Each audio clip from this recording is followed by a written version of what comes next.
My entitled dad and his stepwife are demanding that I give up some of my inheritance of almost $1 million, as they claim it would be selfish of me to keep it all for myself. And at this point, I seriously don't know what to do. Here's what happened. So I'm a 17-year-old male, and I will be coming into a large amount of money when I turn 18. This is money that my mom, who died when I was 7, and my maternal grandparents accumulated for me since I was born. I won't say the exact amount, but it's between $500,000 and $1 million. The reason it's that much is my grandparents ran a successful business for many years, and they sold it 18 months ago, and all money from that sale went to me. They literally kept none of it. My grandparents have control over all of it currently. Before my mom passed away, she left them in charge of the account where she was saving. She was married to my dad at the time, but had wanted to secure my future in case anything happened, like my dad getting married again and having some additional kids. She did not want to run the risk that once she was gone, her money could be used for someone who wasn't her kid. My dad knew some money had been saved for me by mom, but was never aware of how much or how little it was. He also had no idea my grandparents continued saving for me. Well, my grandparents told me about the money over a year ago. They wanted me to prepare for my future and to know that I would have so many options because of the money available to me. They also mentioned that this would never bring back my mom, but it could alleviate the burden of becoming an adult. So with that bit of context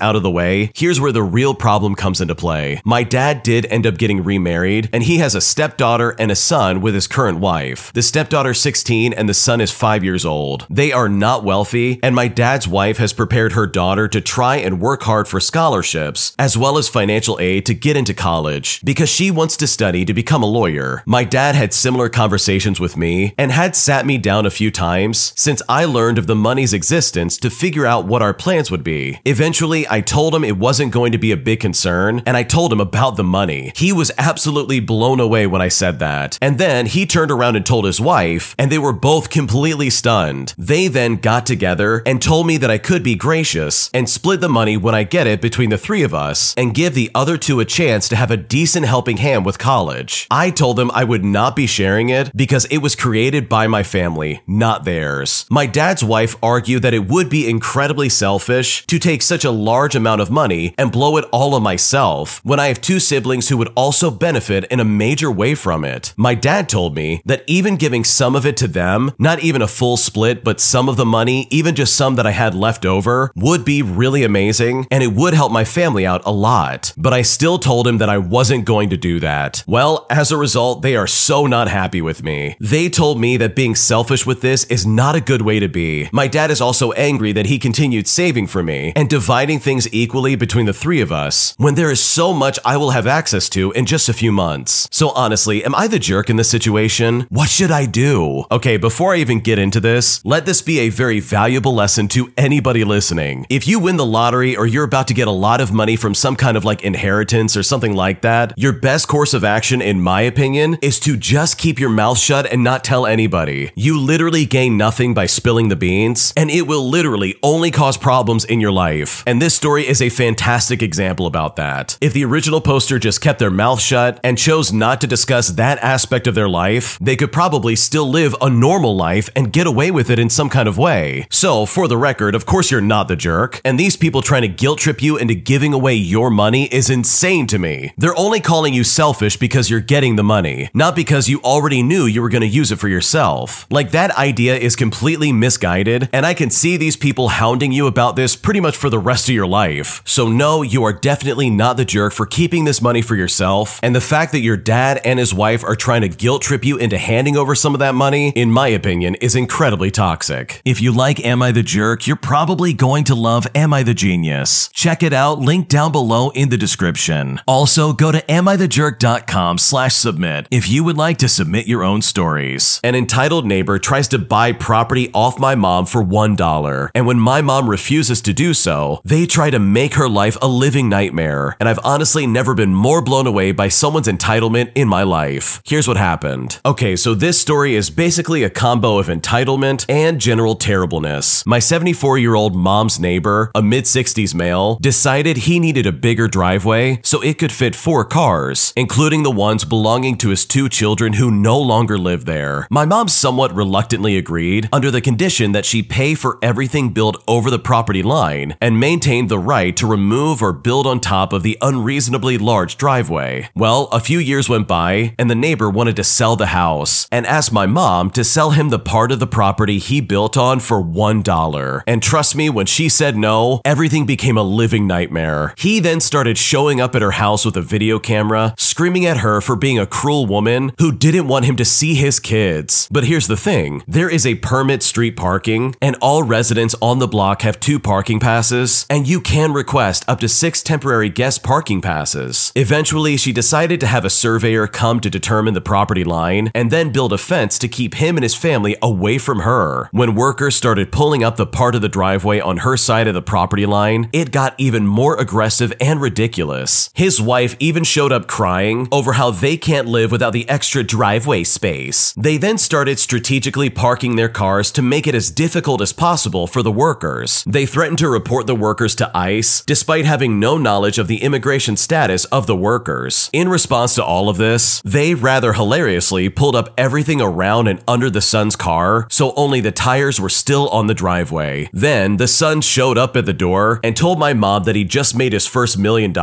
and that he's going to buy the house and make her life miserable. In fact, one day I was in the backyard and the guy leaned over the fence and swore at me. When I turned around, he said, "Oh, I'm sorry, I thought you were your mother." Well, as karma would have it, they eventually sold the house for nearly $500,000 under their asking price. And I can definitely say that the new neighbors are absolutely lovely. Wow, how entitled and weird can you possibly get? Like, that guy seriously tried to buy that property back for what, $1? That's not only insulting, but also insane. And it really seems like they almost expected the mom in this story to just give it over. So with all things considered, I'm just really glad that those neighbors moved out and that they were not able to sell it for the price they were looking for, because their attitude and demeanor was completely inappropriate. And I know if I was in your mom's shoes, I would be very upset and annoyed by them as well. Am I the jerk for refusing to help my brother any further after he ended up in jail because of his excess drinking? Because right now his mother is calling me a jerk, and at this point I seriously don't know what to do. Here's what happened. Okay, so my half-brother has a long history of drinking in excess. He got his act together for a while after his daughter was born, but after he broke up with her mother, his drinking became more out of control than ever. He lost his job, his license, he lost custody, and eventually his home. I tried to help him by getting him health insurance and bringing him to a detox center. When he left detox, I helped him with his supervised visitations with his daughter and gave him a list of all kinds of resources to help him maintain his sobriety. But unfortunately, he did not take advantage of any of them, and he lost his visitation privileges shortly thereafter. I then got him into a 90-day rehab facility, and I told him that was the last time I was going to help him. He did still have his resources for when he got out. Well, apparently, he checked himself out after less than 30 days and promptly showed up at his child's mother's house and demanded to see his daughter. When she refused, he decided to drink 1/5 of a bottle of vodka and drive with no license, no insurance, with an expired inspection sticker, and then attempted to resist arrest when he was, of course, pulled over. He called me from jail the other day and asked me to bail him out. He wanted me to let him stay with me and help him get visitation with his daughter again at my house. But I told him I'm not doing any of the above and to not call me again until he starts doing right by himself and his daughter. My husband supports me 100% and says that if I did help him, I would just be enabling him. But my half-brother's mother called me sobbing and said that it's not being able to see his daughter that is causing him to make such poor life choices and begged me to reconsider. I told her that I'm sorry, but I don't see it that way. He lost the right to see his daughter because he was already making poor life choices. Well, she said that she never knew me to be so heartless, and then she hung up on me on the spot. So honestly, am I the jerk in this scenario? What should I do? No, the original poster is definitely not the jerk. You did literally everything you could do to try and help this guy out. You brought him to detox centers, you gave him a list of resources, you even organized his visitations with his daughter. Like, seriously, you were going way above and beyond to help this guy out. So I don't blame you for saying sorry, but I'm not helping you any further. Because in my opinion, if I was in your shoes, I would do the exact same thing. I would explain to him that I can't help him any further and that he needs to get his life in order. It's also really ridiculous that the mom is calling up and acting like this when she easily could step up to the plate and also help her son out. Like, it really seems like she's pointing the finger at you and being like, wow, why would you not help him out? But it's like, lady, what are you doing to help him out? Why am I the only person in the family that can help him get his life together? Because you've definitely definitely put your time in. You've done everything within reason to try and help this guy out. So for the mom to call you heartless is just so disgusting in my opinion, because out of anyone, clearly you're the only one that cared. And if this mom really wants her son to have some kind of better future, then maybe it's time for her to take over and try to help out instead. Am I the jerk for refusing to eat a vegan meal at a movie night that historically has been a wings and pizza night? Because right now, my friend is incredibly upset. And at this point, me and my friends seriously don't know what to do. Here's what happened. So me and my group of friends have the tradition of having movie nights every Friday and Saturday. Usually, the same two people host due to availability and space in their home, as well as their roommate situations. And we'll either all contribute with snacks, or the host will provide food and drinks, and we'll all chip in or just order food in whatever app has the lowest delivery fee. Well, one of the guys in the group has been dating this new girl for a couple of weeks, and he wanted to introduce her to the group. And I guess she wanted to make a good impression, so he told us that she wanted to host the movie night that week. We all thought that was super considerate, and we agreed, since she seemed like a really nice girl, and the gesture was really kind. When the day came along, we asked what she wanted to do in terms of food, and she just said that she would provide the food. Obviously, that was fine for us, especially since sometimes we already did that, so we happily agreed. However, when we got there, the food was all vegan and fit type food, which there isn't really anything wrong with that, but it's just not something that we wanted to eat on a Friday movie night. It was a lot of vegan sushi type of stuff, where you would have random stuff rolled up with a cucumber, or fruit on skewers and crackers with dipping sauce. We didn't know that she was vegan at first, but upon looking at the food selection, we figured it out pretty quickly. When she told us the price, we all got a little confused. We thought it was nice of her to want to cook, but it was really just weird that she wanted to force feed us a vegan diet when none of us were vegan, and when she knew that we were more than fine bringing our own stuff. We told her that we appreciated the work that she went through, but that it wasn't something that we enjoyed, and we didn't want to pay for food that we didn't like or didn't even want to eat. Well, our friend is now not talking to us, all because we upset his girlfriend. But not only did we just not want to consume the food, but the bill was also significantly more expensive than we usually have, because it was all bio ingredients that she used, not to mention all of the vegan substitutions that she had as well. Some of my friends straight up didn't like the stuff that was in the vegan sushi. They had an aversion to cucumber and cream cheese, and it was very prevalent in what she made. But I will admit that I was a little bit more petty. I really look forward to the wings and pizza that await me at the end of a long week, and I feel irritated that this was switched out for a meal that I could have gotten at the gym or on a random Tuesday. And I also think it was quite petty for not giving us a heads up about the food. I think we all agreed to politely decline, but invite her to spend the next movie night with us elsewhere. So honestly, am I the jerk for refusing to eat this stuff? What should I do? I don't think you're the jerk at all. For this lady to suddenly change the menu on what is historically a wings and pizza party, in my opinion, is really weird and so misguided, because this friend has been to these parties, right? He knows what everybody likes to eat, and not once has anyone been like, ooh, let's have a vegan meal. And I am right there with the original poster. If I showed up to some kind of party night and I was given a vegan menu, I think I would lose my mind. I would be so frustrated. So no, you are definitely not the jerk. They really should have warned you ahead of time, because this is just super annoying, and nobody deserves to be blindsided in this way. An entitled couple lies repeatedly about their order being wrong and cause a lot of chaos for workers who definitely were doing their job. And I'm honestly just so annoyed by their dishonesty that I really wish I documented my interactions with them a little bit better. Here's what happened. So today we had a couple come in and order food and get some drinks. I first had a ticket come through that they ordered some cocktails, so I get to making it. By the time the drinks were in the shaker, the gentleman comes to the bar and asks to cancel the cocktails. I was almost done making them, but whatever. I voided the items and he orders a bottle for his table instead of the cocktails. I bring the bottles to the table, show him the bottle, ask if he would like to try it first, but they say no, so I leave. And that is honestly perfectly fine. They then order some food. I'm not on food, but I'm watching as the lady tells the server that she ordered something different, which again, there's no issue with that. So new food gets brought out, but she says again that it is the wrong order and said it was something different again. Now I know for a fact this is what she ordered as I heard it. And I say that because I was behind the bar opposite of her table. I heard the whole interaction and I know she kept changing what she wanted. I think 3 or 4 times she sent the meal back. And at this point, the manager is involved, as well as 2 to 3 other staff members. As the server was bringing her meal back to the kitchen, she then has a conversation conversation with another table. I didn't catch the start of the conversation, but I did hear them say that they ordered cocktails too, but they haven't come to their table either. Now, I knew full and well that they had canceled their cocktail order. It also wasn't as if they canceled because it was taking too long, as it was literally around 5 minutes from placing the order that the husband came to the bar and canceled. Now, I obviously can't interject at this point, but she is basically trying to make us look as bad as possible to the other guest, and blatantly lying that none of us know what she wants. She finally gets a meal that she's happy with, and this is after bringing one of the servers to tears. But I hear again that the couple were complaining that they had received wine that they didn't order and were attempting to send it back. Now, I'm not sure if they were successful in doing so, but the bottle was literally half empty. This husband literally came to the bar and ordered the bottle himself. I'm not sure if they weren't happy with the place at this point, and I'm kicking myself for not making him sign for the bottle. At the end of the night, the manager is far from happy and tells us that the couple came to him with many complaints and likely a distasteful review. But my interactions with the couple were very polite, and they seemed very happy with their drinks up until the point they started to complain. So I'm not sure what their aim was, but I'm willing to bet they were probably in it for a free meal. Yeah, in my opinion, it kind of seems like this was really on purpose. Like, for starters, they absolutely asked for that bottle and then drank half the bottle and then had the audacity to be like, oh yeah, we didn't want this bottle. We were waiting for our cocktails. Nothing came along. It's also pretty suspect that they sent back the order, what, 3 to 4 times? Like, that's just really weird, and it's also really rude because the original poster, it sounds like they're on the right track. Like, they had a normal, if not pleasant interaction with this couple. So for them to try and like flip the script all of a sudden and be like, wow, nothing is ready for us and nothing that we ordered is coming to our table. I don't know about you, but that really comes off as disingenuous, and it really does seem like they were just trying to work the system. And considering how hard the staff worked to make sure they got everything they wanted, that, in my opinion, is incredibly disappointing. Am I the jerk for putting up a no trespassing sign on my fence after seeing my neighbor's kid on the roof of my shed? Because right now I am seriously very frustrated, and at this point I don't know what to do. Here's what happened. So I moved into my neighborhood about 5 years ago, and I'm a single female in my mid to late 20s. Early on, I would hang out with the children on my street and be lenient with them regarding being on my property. A little under 2 years in, I got a puppy that got out quite a few times over the first couple of years of owning her, and my neighbor has been helpful in helping get her and keep her in their house or backyard sometimes if I'm not home. This family has been generous on other occasions, such as having me over for dinner once, shoveling my driveway a couple of times, and assisting with putting a new fence up that benefited them as much as it benefited me. Over the past few years, there have been numerous occasions where their son will either hop the fence to get into my backyard or open the gate and later leave it open because it's too tall for him. My dog got out a few more times because this happened on multiple occasions. I had asked my neighbor's son and the other children on our street if they could please ask for permission before entering my backyard. I had even talked to my neighbor's mother about it a few times, one of which was when she was opening my back gate to let her son in. Her reasoning for this was that because I was not home when her son knocked on my door, she took it upon herself to let him in. After that moment, I bought a no trespassing sign to put on my fence, but ended up not using it. Thankfully, the past few months have been fine, and my neighbor's son and his friends were even coming to my front door to ask if I could get their ball for them, so I figured that we were past this in some kind of way. This morning, I was driving back onto my street, but when I was about to pass my house to get into my driveway, I saw my neighbor's son and a friend on the roof of my shed, which is in my backyard, with my neighbor next door helping them out. I stopped my car right there, and I called out asking what they were doing. The father responded that there was a ball between the fence and my shed, and the only accessible way of getting the ball was by climbing my shed. Now, that's all good and fine, but I asked why he couldn't wait to ask me before doing it, and I literally just didn't get a response. When Timmy and his parents left for the day, I went outside and I put a no trespassing sign on the fence right near my shed, which is right next to their property line. Well, 5 hours later, they arrived home, and I received a text message from the mother outlining how generous they have been and how they have respected my boundaries, so they were really hurt by my sign that I put up. So honestly, am I the jerk in this situation? What should I do? You are definitely not the jerk, because your neighbors are 100% out of line. You told them repeatedly, please stay out of my yard. Like, this isn't an isolated incident where this has happened once or twice, but instead this is a consistent thing that keeps happening. Like, these people don't respect your privacy or your property at all. So in my opinion, I think a no trespassing sign isn't nearly enough. enough. Because if I was in your shoes, I would be getting locks for my gates, as well as cameras for my yard in case they come back for some reason. Because you can bet one day if they're standing on top of the roof of your shed, that kid's gonna fall down and break his arm. And it's gonna be then and only then these parents are gonna have a problem with their kid in your backyard. And it's somehow gonna become your problem instead of theirs. And I personally think that it wouldn't be a bad idea to try and get ahead of that. When you subscribe, make sure to hit the bell to turn on notifications. To finish listening to all the stories, check out the playlist at the top of the description. And if you want some chill music to put on in the background, check out easymode.com. If you like Am I the Jerk, subscribe to Am I the Genius. Everything will be linked down below in the description.